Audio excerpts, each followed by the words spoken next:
kikope tafadhali. Kikope wote waje katika jina la Yesu. Amen, amen, amen, amen. Tumpatia Pastor Mondia, atasimama katika nafasi hiyo katika jina la Yesu. Amen. Hallelujah. Amen. Kikope. Mama karibu katika jina la Yesu.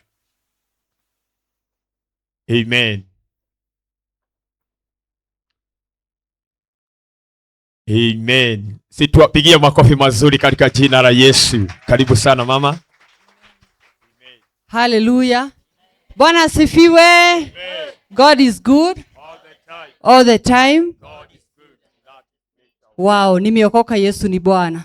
Hii ni siku ambayo nilitamani sana. Ni siku ambayo nilikuwa na shauku. Bwana asifiwe. Nasikia tu kunyenyekea kwa sababu Mungu wetu kwa hakika ametenda. Bwana asifiwe. Bwana asifiwe. Pia namshukuru baba yetu Apostle Paul kwa kuturuhusu kuhost huu mkutano. Si jambo la kawaida. Bwana asifiwe. Na pia nashukuru Mungu kwa sababu ya kumwezesha kuja katika mkutano. Ni jambo linalonifanya nizidi kunyenyekea zaidi. Bwana asifiwe. Si Bwana uzima apokee utukufu wote.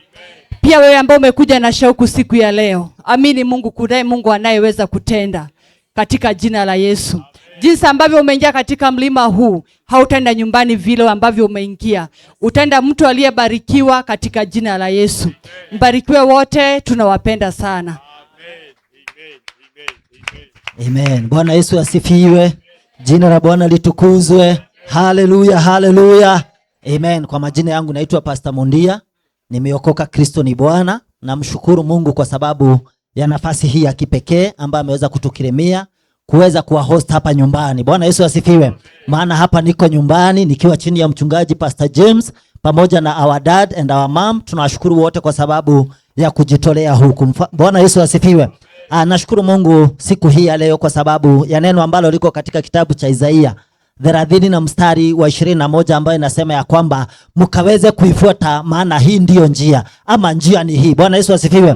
Nimekuja tu na nikuagize ya kwamba njia ni hii ambayo ni ya kumtafuta Mungu wetu. Bwana Yesu asifiwe. Wamama, njia ndiyo hii ambayo peke yake itaweza kutufanya tukaweze kuinuka katika viwango vya juu vya kiroho. Bwana Yesu asifiwe. Neno linasema ya kwamba msisikie neno lingine ambalo likatuambia kwamba twende kulia ama kushoto, lakini tukashike ambayo ni njia ya kweli. Na hii ambayo ni ushirika kama huu, hii ndiyo njia ya kweli ambayo Mungu alitamani kuona kanisa lake. Bwana wabariki, na hamtatoka mahali hapa kama jinsi ambavyo mlivyoingia, maana mmeandaliwa na Mungu ameandaa mahala hapa kwa ajili yako. Bwana Yesu asifiwe. Mbarikiwe sana. Nilikuwa nimetumwa salamu na mke wangu, mzipokee maana ni zenu katika jina la Yesu.